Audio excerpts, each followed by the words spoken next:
Nung pumunta kami dito sa Maynila, sabi nila, nakausapin kami nila. Ang nag-orient sila, hindi talaga nila sinabi na magkakaroon ng training na ganun. Kasi kung sinabi pa lang nila, matanong ko na sa anak ko, kaya mo ba yun? Para madesisyonan namin. Hindi ko alam ba't ganun ang nangyari. Ang bigla na lang nag-text yung anak ko, sabi niya, 1 week siguro wala akong cellphone. Kasi yung may training kami dun sa Baler. Tapos sabi niya, hindi pwede daw mag-cellphone. Sabi ko, sige na, mag-amping. And then, dapat ingatan yung katawan kasi isa lang yun.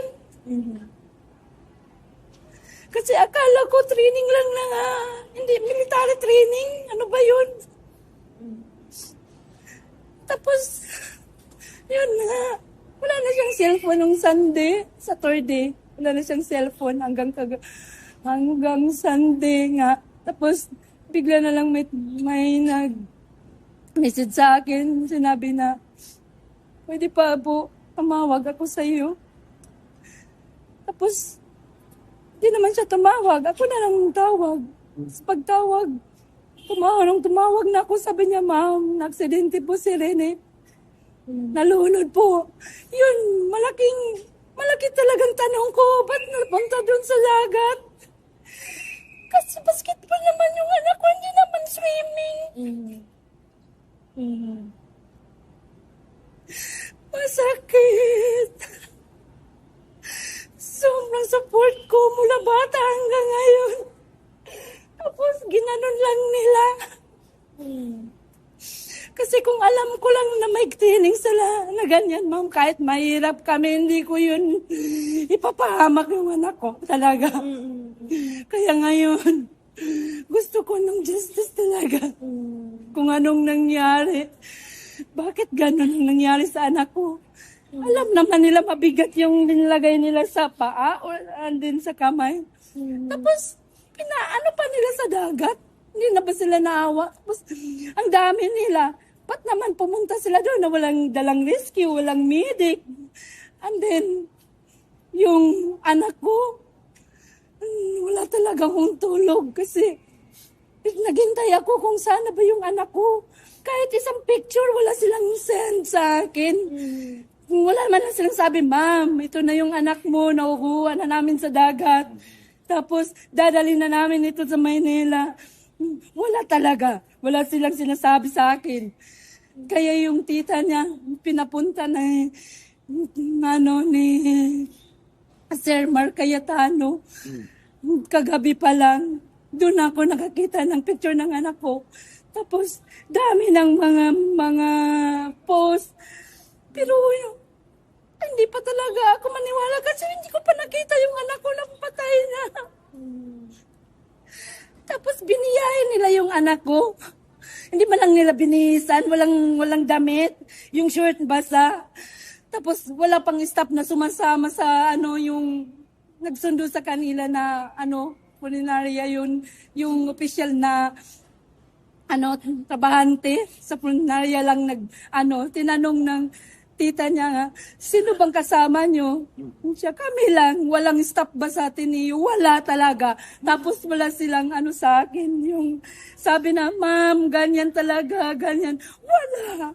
Post lang nila na ganyan na yung anak ko na wala na. Pero wala talaga sila binigay kahapon hanggang kagabi na picture na para ma-prove ko na anak ko ba talaga yun. Hanggang kanina palang umaga, nalaman ko na wala na talaga yung anak ko. Kaya iyak ako nang iyak. At nung narinig niya yung salita ko, parang umiiyak sa dami ng luha lumalabas sa mata niya. Isang saglit lang ang pangarap ng aking anak, winasak nila.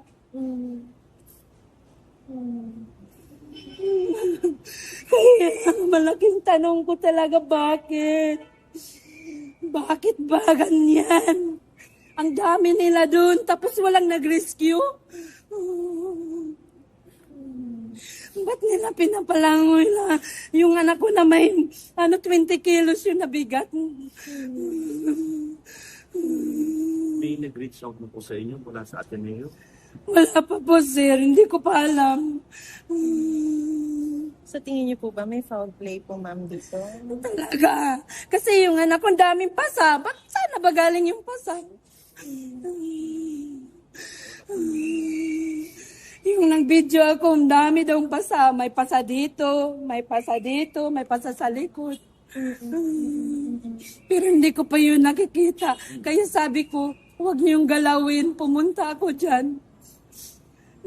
Napakalaking potential po nung anak ninyo, MVP ng palarong pambansa. Siya po yung inaabangan talaga ng lahat na. Siyempre, ma'am, sakit. Pangarap niya ng mga anak ko. Mahirap kami pero sinusuportan ko talaga ang mga anak ko para makapag-aral, makapagtapos. Kasi dyan namin hinuhugot sa mga nila, talent nila, yung paghihirap namin. Tapos nauwi lang sa ganun. Meron po ba kayong panawagan? Sino po ang gusto nyong managot dito? Sa ngayon, hindi ko pa po alam. Basta isa lang talagang magpa-imbestiga ako kung sino yung gustong tumulong, magpatulong ako kasi wala talaga. Gusto ko lang malaman bakit ganun. Bakit ang tagal nilang nakuha? Ang dami nila tapos hindi nila na-rescue. Bakit naman pumunta sila doon na walang rescue, walang medic? Dami akong tanong, hindi pa nasagot. Ngayon po ay pupuntahan nyo na po siya sa Connect. Doon na pa ako pupunta.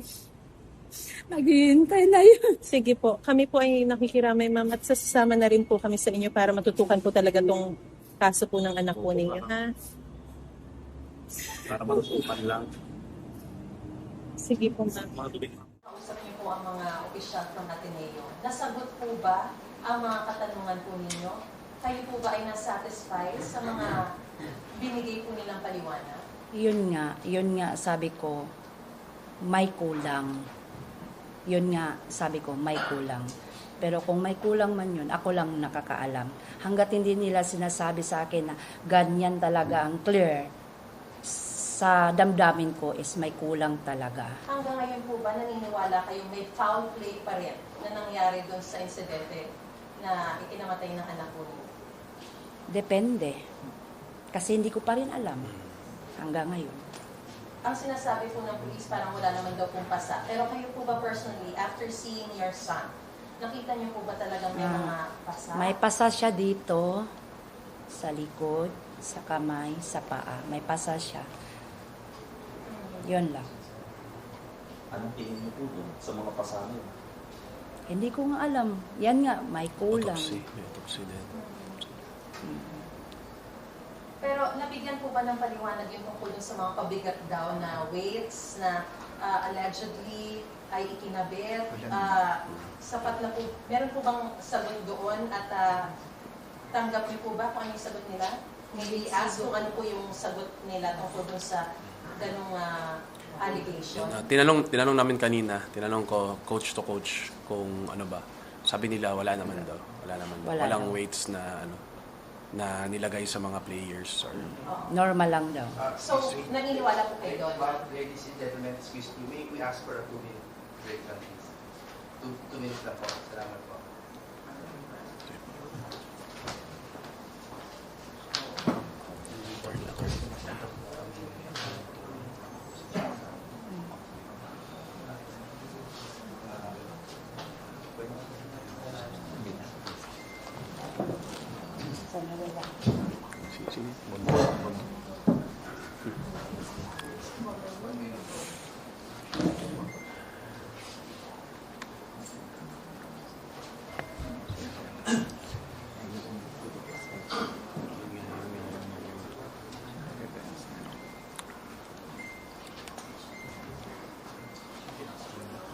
gusto na natin.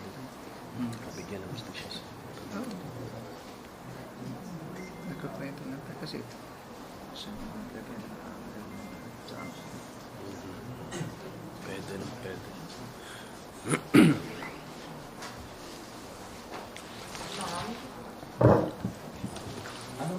Meron pong lumabas po na report ngayon, yung pong inyong pong anak, pasensya na po, namatay po sa asphyxia by drowning, batay po sa medical legal report ng Aurora Provincial Police Office. May we get your reaction? Hindi pa yan dumating sa amin na report, ma'am. Hindi pa natin nakita. Hindi pa. Wala pong ako mausap sa inyo from Aurora Police. Wala pa. Yan lang sila ngayon lang. Pero hindi ko pa sila nakausap talaga ng maayos. Asphyxia means nawalan ng oxygen, nawalan ng himno. Sir, may know kung saan po nang galing yung info na may weights? Saan po? Actually, sa social media lang din po. Social media lang din. Ma'am, nabanggit niyo po kanina na may nag-warn, kumbaga dun sa Ateneo, yun na yung Dolderina, baka delikado yung alon. Sino po yung taga-LGU po ba or taga-resort? And ano po yung yun? Parang nabanggit niyo, chinek niyo, stimulo ba? Ma'am, hindi ko po alam, ma'am. Kasi yan lang narinig ko na may nagsabi daw sa kanila. Kaya tinanong ko sila kung totoo ba. Yun lang. Ma'am, anong reaction niyo na pag-investiga na rin ng DILG, ang PNP, at ang NBI? Ano pong yung reaction po na marami nang mag-investiga? Hindi pa ako makapagsalita ng ganun. Kasi wala pa talaga akong yung ang inisip ko lang na yung anak ko muna uunahin ko. Coach, Sir Buman. Based on your experience po ba, kasi nga, yun nga, ang dami talagang lumalabas sa social media ngayon na parang sobrang extensive daw talaga ng training, parang hindi siya common. Sa experience niyo po, and based po sa narinig niyo po sa coaches, was it really out of the ordinary yung pinagawa mo sa mga players? Actually, wala talaga akong idea eh. Wala akong idea. Kasi si Rene, siya yung first ever sana na product ng Ateneo de Davao na recruited from Ateneo de Manila with under Coach Tab. So wala akong idea sa training na sobra. Marunong po ba siya lumangoy? Sobrang galing. Laki po yun sa Agusan. Kaya marunong yung lumangoy. Bata pa lang, walang bata dun sa amin, hindi marunong lumangoy. So, what are your thoughts na drowning daw ang hindi namatay? Anong reaction niyo po yun? Kaya nga ma'am, hindi ko pa masabi sa inyo kasi naghihintay pa talaga ako ng initial talaga na binigay ng Ateneo sa amin. Wala pa po bang pinresent na autopsy report sa inyo? Yung kanina, halimbawa, coming from CIDG or the other law enforcement agencies who came to visit? Sa totoo lang po ma'am, hanggang ngayon di ko pa alam kung may resulta na ba sa autopsy. Ma'am, sa ngayon po, ano po inyong plano? Hanggang kailan po ipupulol dito sa Metro Manila? Kailan po kayo uuwi sa province po ninyo? Sa ngayon, naghihintay lang po ako ng resulta ng autopsy and then yung death certificate niya, yung mga certification, lahat ng papers, gusto kong ma-intact lahat.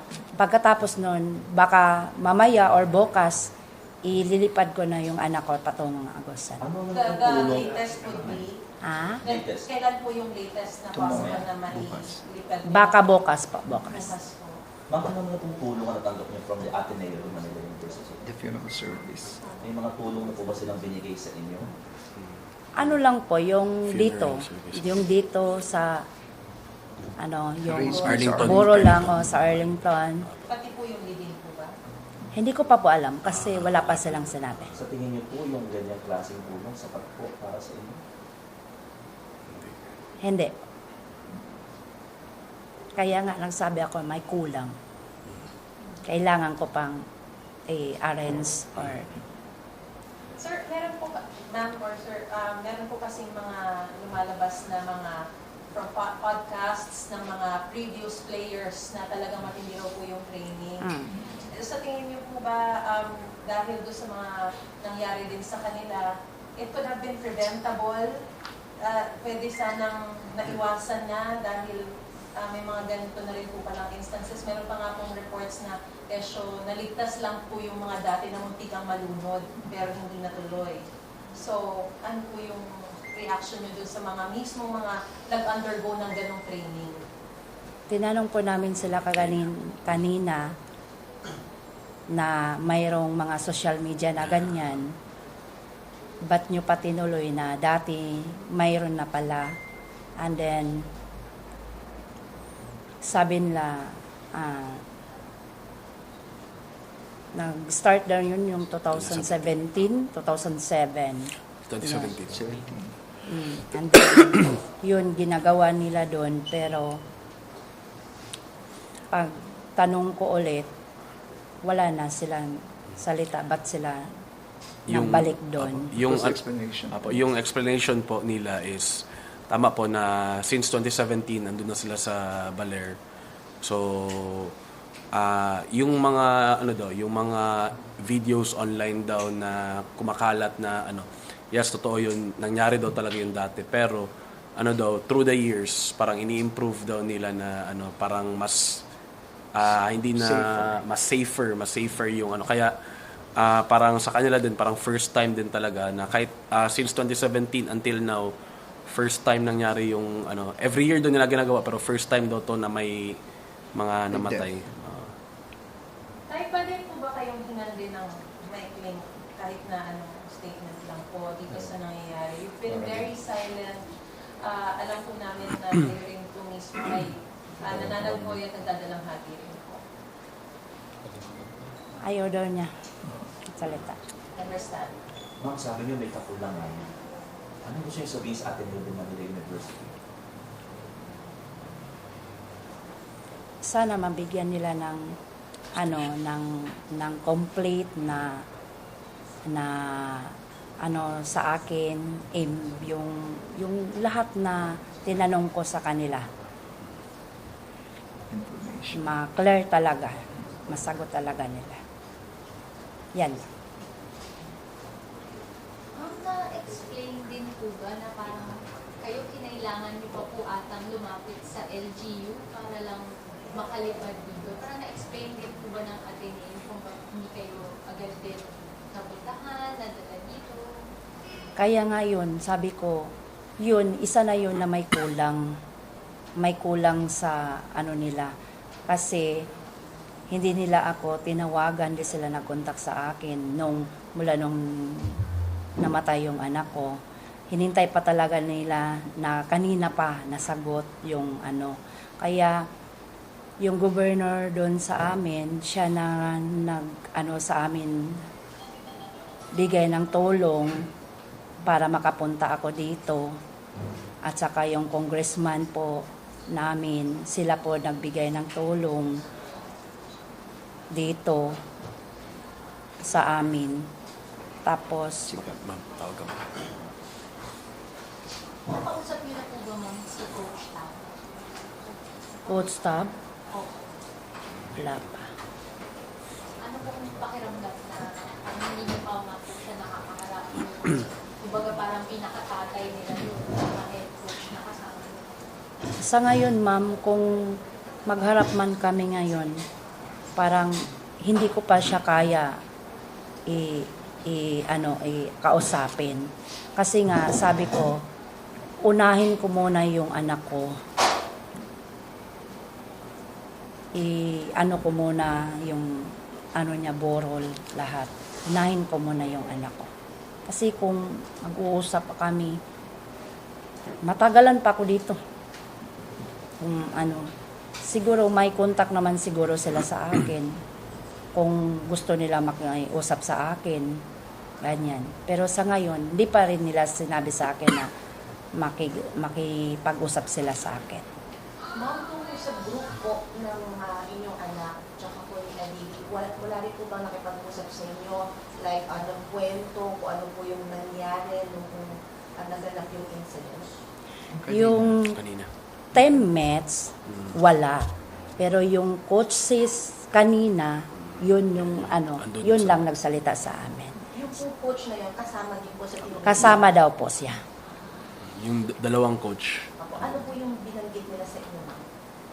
Yun nga, ang aksidente lang daw talaga.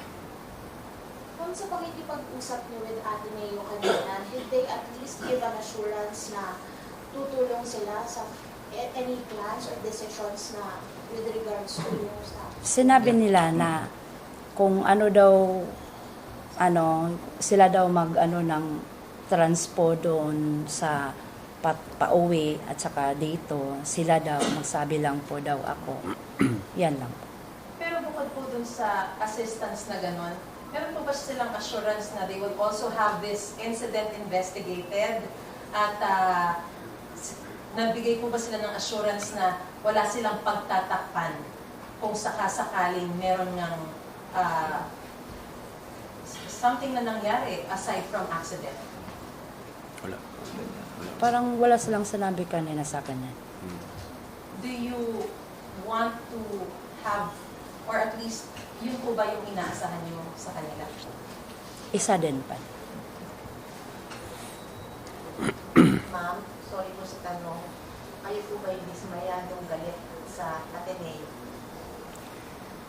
Sa ngayon, normal. Kasi kahit sino sa atin, hindi natin niya matanggap. And then, pag Ateneo ang pinag-uusapan, parang isa din yung anak ko Atenista. And then, doon din siya sumikat. So, ngayon, masasabi ko lang, depende na lang yun kung ano talaga ang masabi or ano ang clear, yan lang masabi ko. Ma'am, nandito po si Attorney Jimmy Bondoc. Siya po ba ang inyong legal counsel? Tumutulong po. Po si Attorney Torion. Pinadala sila ni governor para kung ano mang mga papilis na papermahan sa akin, sila yung magbabasa bago ako pumirma. Yan lang po. So, ibig sabihin, ma'am, moving forward, darating din tayo sa punto na magkakakasuhan din kung sakasakali. Hindi ko pa alam ngayon. Basta ang alam ko lang, isa lang alam ko ngayon, yung anak ko lang muna, uunahin ko.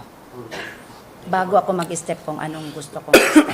Kasi nag-asa pa ako ng exactly na nila, na bigay na info sa akin. Ma'am, pasensya na po. Sumama po kasi yung mga teammates na dito sa Press Connecto. Pwede rin po ba silang magbigay ng pahayag kung ano ba talaga nangyari dun sa... Hindi, players ko sa Davao. Teammates yan sa Davao. Players ko sa Davao. Meron kayong gustong ipahayag or... Aaron.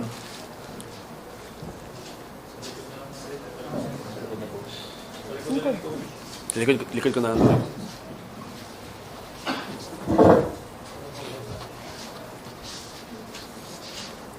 daw masasabi niya about Rene? Ano masasabi niya about Rene? Ikaw muna, Aaron. Unang-una, nung nalaman ko yung balita, napakasakit kasi teammates ko siya sa Davao at yung first na nag-enter kami ng Ateneo Davao, 3 lang po kami bago siya at si Bayan Ban. Tapos nung nalaman ko, parang napakasakit kasi parang hindi ko na siya teammate, para ko na siyang brother eh. Kasi sa 2 taon na nagsama kami, grabe yung experiences, yung challenges namin, sama-sama kami sa games or sa kahit anumang lakad, kasama ko siya palagi, ganun. Kaya nung nalaman ko na wala na siya, parang napakasakit talaga. Super. Ikaw naman, Damag. Para sa akin, napakasakit tsaka napakalungkot kasi knowing that Rene is such a good friend. Napakabait kasi ni Bobet. Tapos, yun, nung nalaman namin, gano'n lang nangyayari sa kanya. So, as teammates,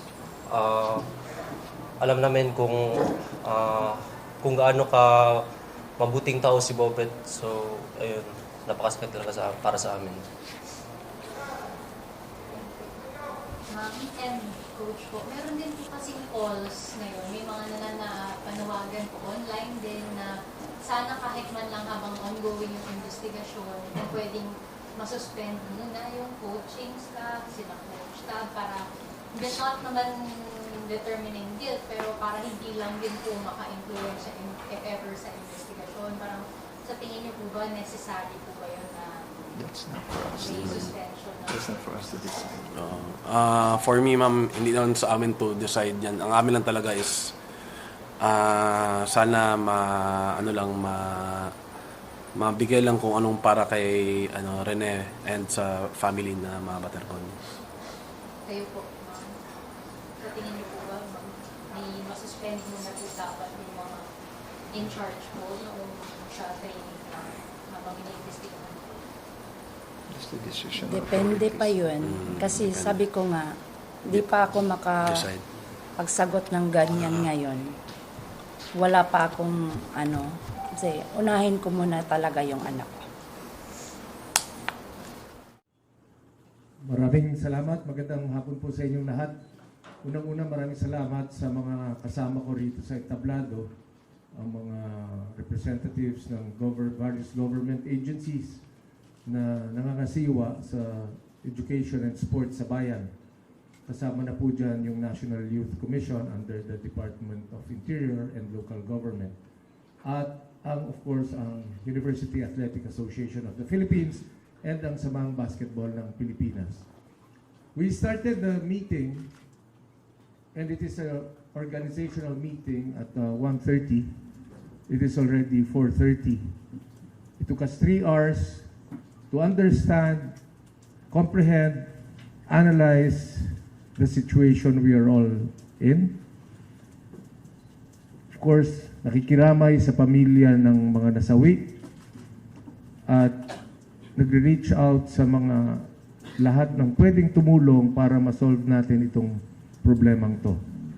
Before I read the stakeholders' statement, let me just emphasize and explain that this is not a fact-finding investigative panel. That is the role of the PNP and the CIDG and the Department of Justice. Our role is to understand what happened and to understand how and to agree that this should not happen again. So this is our joint statement. The Philippine Sports Commission thanks the Commission on Higher Education, Department of Education, Samahang Basketball ng Pilipinas, University Athletic Association of the Philippines, and the National Youth Commission for participating in the inaugural meeting of the Sports Stakeholders Panel, convened following the tragic loss of Ateneo student athletes Divine Adili and Rene Clert Baterbonia. Although preliminary, the meeting yielded several immediate resolutions and priority actions that the panel was quick to reach consensus on. We recognize the efforts of CHED in responding swiftly to this tragedy. The day after the incident, the Commission immediately commenced with a fact-finding mission to assess the conduct of the team-building activity pursuant to CHED Memorandum Order Number 63, Series 2017, Policies and Guidelines on Local Off-Campus Activities. They have also provided physiosocial support and other services to the teammates and families of Rene and Divine. These proceed in parallel with the ongoing efforts of the PNP and DILG and the NBI and DOJ to establish a clear, accurate, and comprehensive account of what happened. We support these efforts and trust that their findings will contribute meaningfully to strengthening the accountability mechanisms that protect our students and athletes. Second, while we allow due process and the ongoing investigations to take their course, the stakeholders panel believes that this conversation extends beyond student athletes and a single incident. At its core, this is about protecting athletes and ensuring that sports is a safe, credible, and empowering environment for all. Rene, Divine, and their families saw sport as a pathway to a better future. For many Filipinos, especially, sports is a means to education, personal development, and social mobility. For this reason, this tragedy compels us to strengthen sports governance at every level. Coaches wield tremendous influence over the lives and development of athletes. We must do our part to ensure that they are not only empowered to lead, but also educated, trained, and held to standards that promote athlete safety, welfare, and responsible coaching practices. We will push for the enactment of law regulating the coaching profession, including the establishment of a national registry mandatory licensing certification, and continuing professional development requirements for coaches and sports professionals. We support the proposed Sports Coaching Act, House Bill 2631, filed by Congressman Michael D. Implementation must be undertaken in partnership with the national sports associations, educational institutions, and other stakeholders. Number 2, we shall establish more robust safety standards, risk management protocols, and emergency response capabilities across all levels of sports, including standardizing safety protocols on the conduct of athlete training programs. As part of the effort, the PSC is currently working with the Philippine Life Saving under the guidance of Surf Life Saving Australia, something we have discussed a few weeks ago, to expand water safety education, certification, and preparedness programs for sports personnel. Athletic excellence must be pursued within the systems that are safe, accountable, and worthy of public trust. Let the memory of Rene and Divine fuel our resolve to exact accountability where it is due, to protect our athletes, and make sure that this tragedy never happens again. We express our deepest sympathies to the families and to the loved ones of Rene and Divine. We stand with you and we are here for you. Be assured that we will likewise relentlessly seek the truth that you deserve to know, and our doors are open for any assistance we can provide. We cannot undo what has happened, but we can ensure that this loss is not without purpose. The most meaningful way to honor Rene and Divine is to commit ourselves to legacy reforms that build a sporting environment worthy of every athlete who entrusts their dreams to it. Thank you very much. We are now open to questions. Thank you, Chairman. The floor is now open for questions. For an orderly proceeding, please raise your hand. Wait to be acknowledged. Kindly mention your name and your media affiliation before asking the question.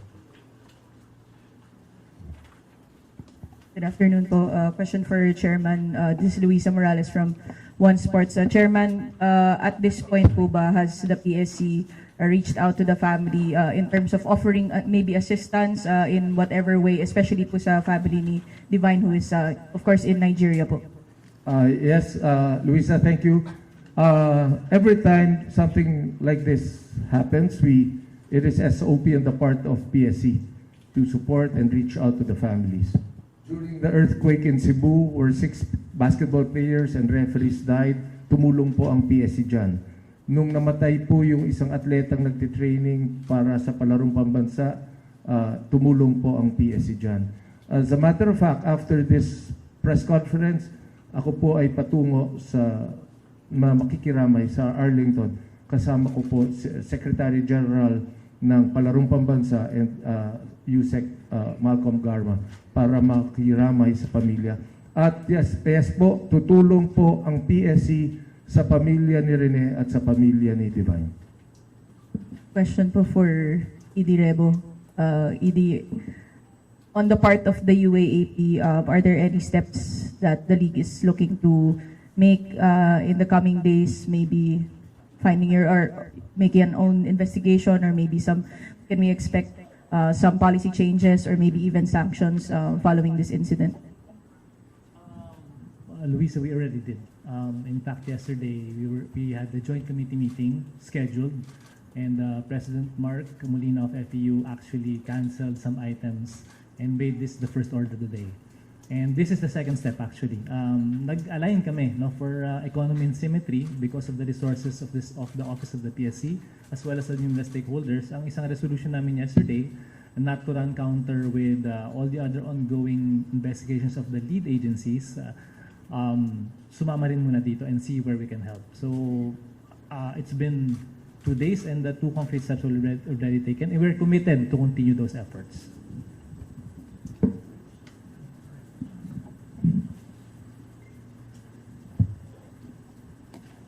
Paige Javier, ABS-CBN. ED Rebo, I know may ongoing investigation. Is the UAAP doing its own probe parallel to what's already ongoing? Again, for economy and symmetry, we decided muna to wait. For context, I'm sure that you're aware of previous incidents before. Just to clarify that in those cases, we have waited for the official reports, all of them. And of course, we would like to hear from the concerned parties as a part of elementary due process. And so, kahapon was organizational, today was also organizational, and meron naman kaming narating at may resolutions na intact. So yun muna po, masabuti mag-align muna tayo, wait for the reports, align with this panel. Ngayon kung kulang, of course, insofar as our bylaws are concerned, then maybe we can also study that option. But for now, I'm sitting here as part of the panel in this, which does not only affect Rene and Divine, but as mentioned, not just student athletes, but all athletes in general. Good afternoon po. This is Philip Batella of Rappler. My question po is for ED Rebo. ED, question po. Since we've had the unfortunate thing of many of our student athletes have passed away during these past few seasons, is the UAP looking at a policy na perhaps sa training magkaroon ng requirement like a safety officer or person who needs first aid, who knows first aid to attend to these kinds of incidents? Okay, thank you for that question. In fact, first of all, this incident is very different from the previous incidents that you've mentioned. And I'm very happy and excited actually to announce that I was part of the Philippine Heart Association convention, and may concrete steps kami. Ako, Attorney Ingles was there, and Dr. Canlas was there, among other experts. And one of the calls that we or recommended to the individual member schools is to have the mandatory AEDs, So yun importante. Those are concrete steps that we're taking. Not expecting that something like this would happen. So same thing, in terms of crafting these policies, you have to understand also that as an athletic association, we try to give reminders to our member schools. But ang talagang focus namin, and the Office of the Executive Director is really in the holding of our events. So pag tayo nagpalaro, for sure meron 2 AED. So yun ang primary focus. Not to dismiss yung off-school campus activities, but really yun muna ang pangangalagaan namin. Then again, yun nga, kaya nga po ang tanong kanina, what are their gaps and what are the existing policies kung pwedeng baguhin, tingnan natin kung kakayanin. At we appreciate the gesture of Chairman Pato. I think it is very important, friends, to understand yung role ng bawat isa rito. And I'd like to request Undersecretary Malcolm, who is also the Secretary General of Palarong Pambansa, to help explain the framework. Lalo na nag-mention tayo ng mga memorandum order and yung mga joint policies ng CHED and ng DepEd. Thank you, Chairman Pato. Good afternoon to everyone. So we all know that Rene was a product of the Palarong Pambansa. And we know for a fact that our collegiate players, the varsity players, most of them actually came from the Palarong Pambansa. So our stake here as the Department of Education is really part of the solution is to make sure that our products in the Palarong Pambansa, who are the products of our basic education, would be given and provided with a safe environment for their training and during the playing of the respective events. So, importante po na hindi lamang po ito tignan sa pananaw ng higher education at sa pananaw ng sports, but really to connect everything in terms of our sports development program in the country, coming from the basic education. So, I think this is something that will assure our parents, yung mga magulang, ang ating mga atleta, na sinisiguro ng ating pamahalaan yung kaligtasan nitong mga atleta, hindi lamang sa basic education hanggang sa sila ay maging kolehiyo at maging professional. Mark Sarawar, GMA7. In my previous podcast, Chair, may Ateneo basketball player na rin na nag-intimate ng ganitong sa Baler, na ganitong training, and the description by him was it was a deadly training by the same coach. So ano po ang sense ng Sports Commission dito? Is this standard training? Is this standard coaching style? Hanggang saan lang? Kasi parang pang fraternity ang sabi nila ang style of training na ginawa in Baler, at of course, itong nangyaring last incident that killed two players. Ano pong sense ng Commission? Ang sense po ng Commission dyan, definitely, hindi po yan standard. Definitely, wala po yan sa policy ng Philippine Sports Commission, and I'm sure wala sa policy yan ng UAAP, wala yan sa policy ng Palarong Pambansa, wala po sa policy yan ng kahit sinong NSA. That is maybe the philosophy of a program that is in place. That is their style and their prerogative. But having said that, what is important po is now we are given the opportunity to review saan ba yung mga loopholes sa bawat patakaran ng bawat ahensya. Ang importante po kasi, bakit kami nag-meeting today, is we want to tell the family, we want to tell the mother of Rene, and we want to tell the people of Agusan that hindi lang po kami nakikiramay, may gawagawin po tayong aksyon. As I speak, I've coordinated with Secretary John Vic Rimulya in the last 24 hours. Ito po yung ating mga kasama sa CHED, DepEd, UAAP, National Youth Commission at PSC, nag-meeting na. Meron po kaming pinag-usapan kanina that we will make ourselves available in the next 72 hours para lang siguraduhin na kung kailangan kaming panayam sa ibang ahensya ng gobyerno, nandito kami. Pangalawa po, I was informed by the UAAP Executive Director na ang eskwelahang Ateneo ay open na maimbitahan sa panel na ito. Kaya po sila hindi na imbitahan ngayon because it is an organizational meeting. It is a message to everyone that we, the government agencies involved in sports and education, we are all together in making sure that we address this problem once and for all. So in the soonest possible time, after they go through the different inquiries from the other government institutions, this panel will definitely invite the Ateneo de Manila for their side of the story. And alam ko po na si Chairman Shirley Agrupis ng CHED na nagsabi lang na anniversary nila ngayon. That's why she sent 4 representatives from the Commission on Higher Education. They already had the meeting with Ateneo yesterday. And that the process is ongoing. Hindi po binabaliwala ng mga taga-gobyerno ang problemang ito. At meron pong makakausap ang mother ni Rene in solving this problem.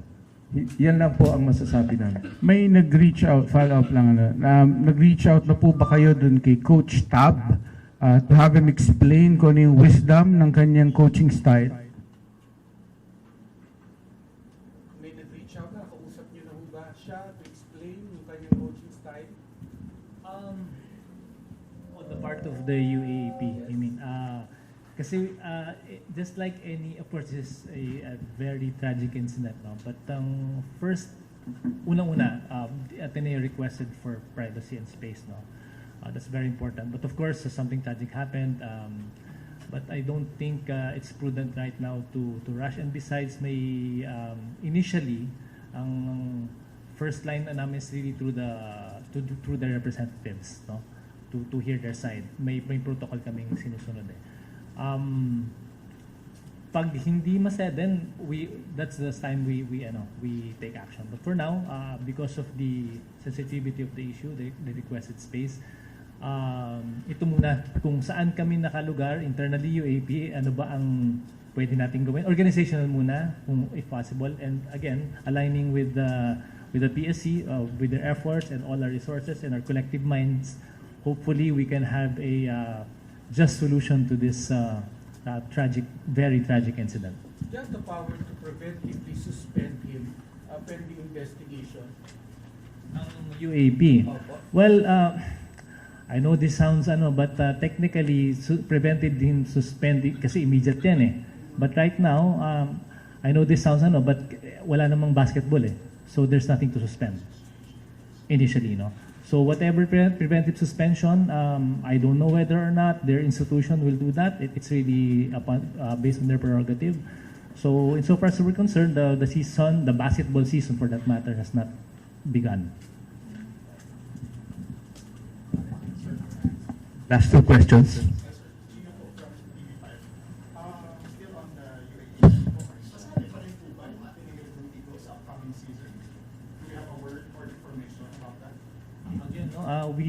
We go where the evidence leads. We are now in the process of gathering information, waiting for official reports that have been undergoing, no? And I believe Ateneo has already made a statement as well, page 2 of their June 9, 2026 statement, that they have cooperated with the NBI and CIDG. So kailangan po yung mga reports yan. Even us kanina, we're very careful when organizing, ano bang pwede natin gawin? Hindi lang experts dito. Wala pang Ateneo. So we cannot pass on judgment this early.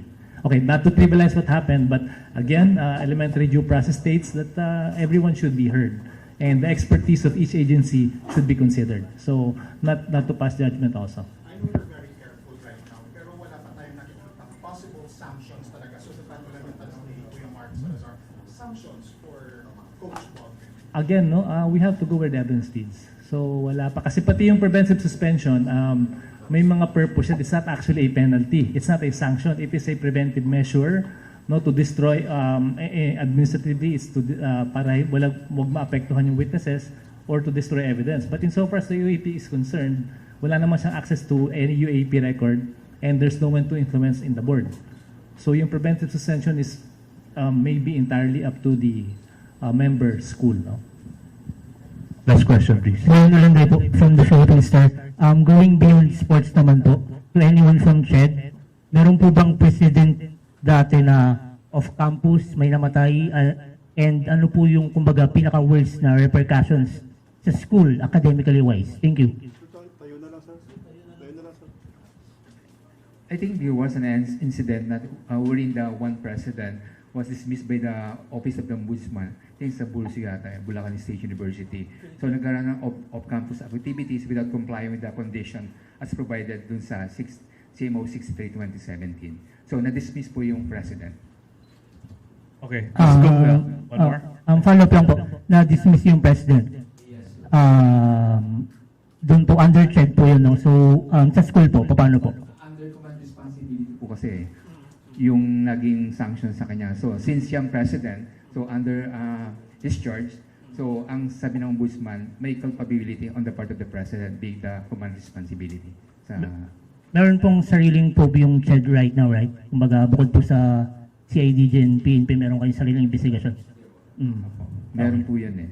Pero kasi there's a separate complaint filed before the Office of the Ombudsman.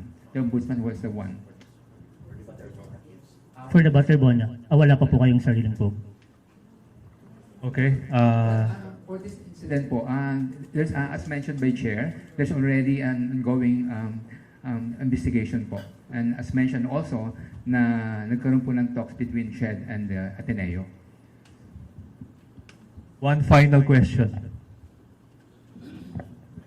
Good afternoon po, John Mark Garcia from Spin.ph. For Chairman Pato and ED Rebo, on the topic lang po of training camps, obviously po with student athletes, all seasons are for preparing for the collegiate seasons to really level up their game competitive-wise. But would you say po ba na in light of this incident, we're starting to ask or demand too much from student athletes? Schools are starting to demand too much to a point that there's nag-delineate na po yung lines between ensuring being competitive and also putting a proper regard po for their welfare.